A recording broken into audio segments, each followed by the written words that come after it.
पूरी दुनिया में पीतल नगरी के नाम से अपनी पहचान रखने वाले मुरादाबाद शहर को जिगर मुरादाबादी का शहर भी कहा जाता है।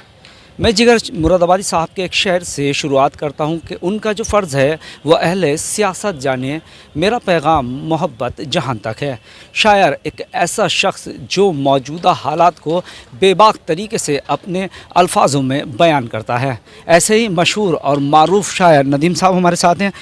सीधे तौर पर बात कर लेते हैं। सर, सबसे पहले वक्त देने के लिए आपका बहुत बहुत शुक्रिया। बहुत शुक्रिया आपका भी। अमृत विचार, आपकी पूरी फैमिली और ये जो आपका पूरा सिस्टम है, सबको, आपके पोर्टल को बहुत बहुत मुबारकबाद।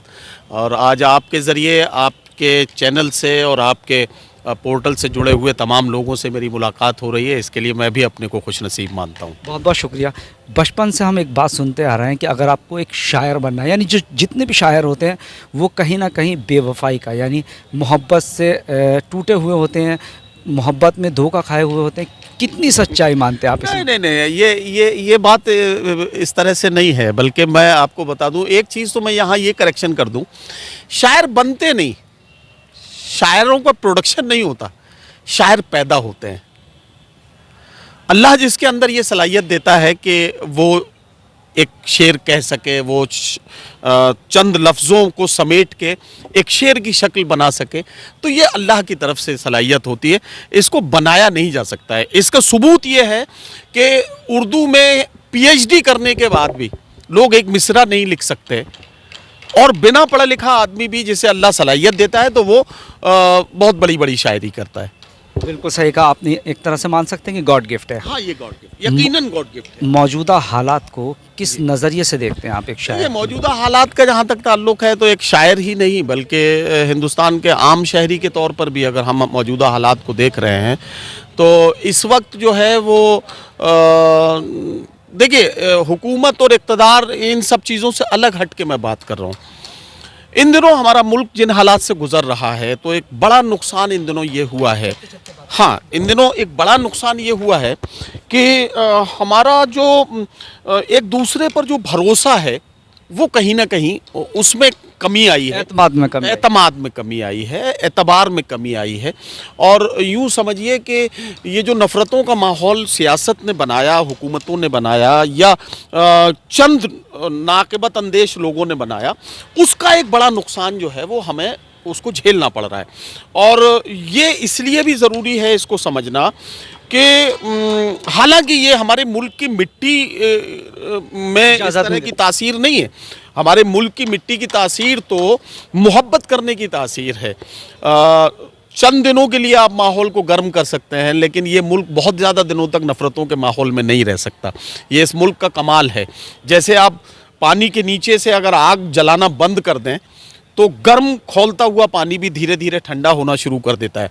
इसी तरह से अगर आप नफ़रतों के माहौल को, चिंगारियों को बढ़ाना बंद कर दें, अगर उसको हवा देना बंद कर दें, तो वो नफ़रतें धीरे धीरे फिर से मोहब्बतों में तब्दील होना शुरू हो जाती हैं। और यही कमाल हमारी इस मुल्क की मिट्टी का है। मैं बहुत ज़्यादा मायूस नहीं हूँ, बहुत ज़्यादा नाउम्मीद नहीं हूँ। मुझे उम्मीद है कि बहुत जल्द हालात आप फिर से उसी पुराने हिंदुस्तान, जहां हम सब मिलकर ये कहेंगे कि न तेरा है न मेरा है, ये हिंदुस्तान सबका है, नहीं समझी गई ये बात तो नुकसान सबका है, जो इसमें मिल गई नदियां वो दिखलाई नहीं देती, महासागर बनाने में मगर एहसान सबका है। तो ये पैगाम हम सारे मुल्क को, सारी दुनिया को दे सकेंगे, और यही हमें उम्मीद है कि इस तरह के हालात ज़रूर बनेंगे।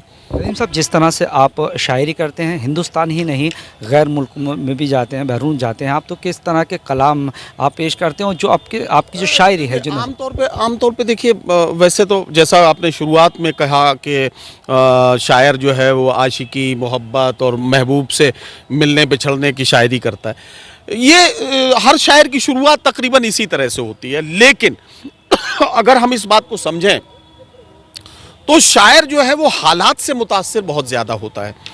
आज के हालात में हम जो कुछ देख रहे हैं, सुन रहे हैं, समझ रहे हैं, तो उससे हम ज़रूर मुतासिर होंगे, और वो हमारी शायरी में कहीं ना कहीं नज़र आएगा। यही आप देखेंगे हमारी शायरी में भी, और तमाम शायरों की शायरी में भी आप ये महसूस करते हैं। अब इन दिनों मेरी एक गज़ल चल रही है, उसका एक शेर मैं आपको सिर्फ सुनाता हूँ, तो आपको वो अच्छा लगेगा कि सच की तलाश सच की हिमायत था जिनका काम, सच की तलाश, सच की हिमायत था जिनका काम, वो लोग झूठ बोल के धनवान हो गए। ओहो, सच की तलाश, सच की हिमायत था जिनका काम, वो झूठ बोलकर धनवान हो गए। झूठ बोलकर धनवान हो गए। तो यही है, ये इस बात को समझना पड़ेगा कि एक शायर जो है, जो हालात में देखता है, जो महसूस करता है, उसी को अपनी गज़ल बनाता है, उसी को अपनी शायरी। यकीनन जो शायर होते हैं, एक एक शेर उनका कीमती होता है, यकीनन उसमें वो बहुत मेहनत करते हैं। अगर आपसे मैं आपका फेवरेट कोई शेर या कोई गज़ल पूछूं तो उसके लिए? यूँ तो तमाम शेर बहुत मेरे पसंदीदा हैं और मैं जिनको बहुत पसंद करता हूँ। बस आखिर में आपको, चूँकि मैं निज़ामत के हवाले से भी जाना जाता हूँ, तो मैं एक बात ये कहते हुए लोगों को उम्मीद बनाना चाहता हूँ कि हर मसरत भी वही, गम भी वही देता है।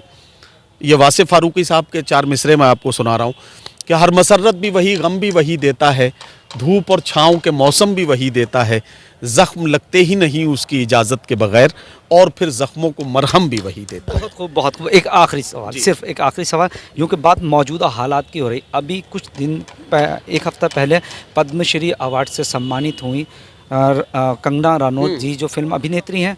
उन्होंने कहा कि 1947 में हमें आज़ादी नहीं मिली, यानी कि भीख मिली थी, और अब साल 2014 में हमें आज़ादी मिली है। तो क्या आप शायरी के अंदाज में? देखिए, कंगना रनावत को उनकी किसी कारकर्दगी के लिए पद्मश्री नहीं मिला है। कंगना रनावत को चापलूसी का पद्मश्री दिया गया है।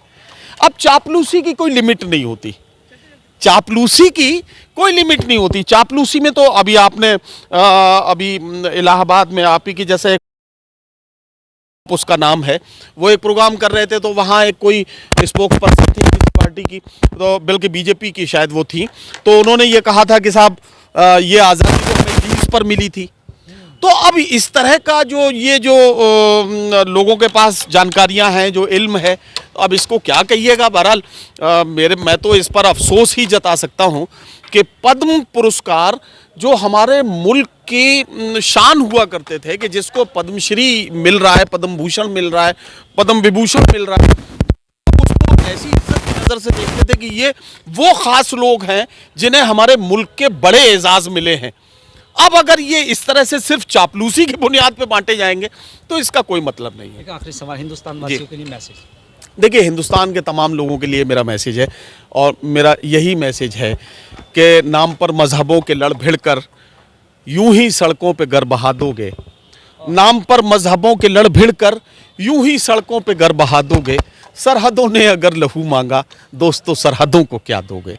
यही है, मिलजुल कर रहें, ये मुल्क हम सब का है, और यकीनी तौर पर कोई भी मुल्क हो, घर हो, परिवार हो, कोई मोहल्ला हो, कोई शहर हो, वो तब तक तरक्की नहीं कर सकता है जब तक वहाँ लोग एक दूसरे पर भरोसा करते हुए मोहब्बत के साथ न रहते हो।